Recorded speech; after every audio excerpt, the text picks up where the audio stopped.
Baltasar Biscalyar. Magbubukid po ako. Ako po ay 47 taon na. Taga rito po sa Sitio Balagbag, Barangay Patogo, Balayan, Batangas.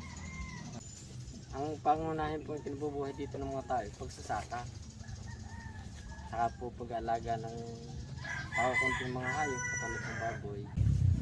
Karatig barangay po namin dito, katulad ng Barangay Kailaway, Barangay Kahil, at saka po yung San Jose. Ay napakalayo po ng aming sityo sa aming kabayanan. Siguro po kakain kami ng may 1 oras kung naka-tricycle kami po sa bayan.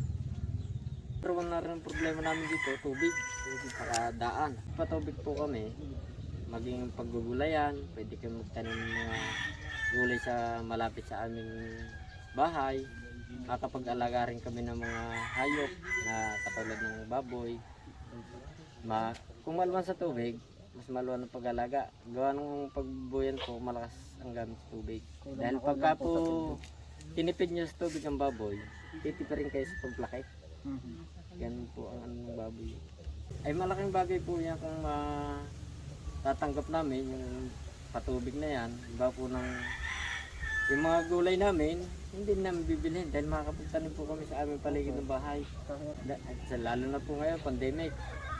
Kaya po kulang na kulang sa amin ng kailangan po namin tubig talaga para po makapagtanim po ng mga gulay makapag-alaga kami ng kailan ilang hayop na may ayudo sa aming kabuhayan. Ay mas mabilis na po ngayon ang paglabas namin ng aming mga produkto. Katulad po ng aming mga kamote, apektado din po ng init sa kulangan ng tubig, hindi na rin po masyadong lumaki. Ang bagay po talaga sa amin niya, ang tubig. Lalo na po sa kalusugan, ay baka araw-araw makapaligo kami. Ay kami minsan merong araw na hindi makapaligo dahil wala makuha ng tubig. Pati ilog namin ay iga. Ay kung matutubig po yung patubig, malaki po talaga ang magagawa niyo sa aming kabuhayan.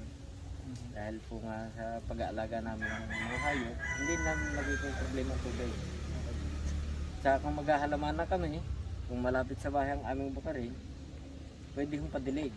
Pwede namin diligan ng mga katulad ng sitaw, kalabasa. Kung mga sari-saring gulay, pwede kong makapagtanim na pagkukunom namin ng pangkabuhayan. Madadala namin sa palengke, may ilako kung saan-saan. Kaya po malaking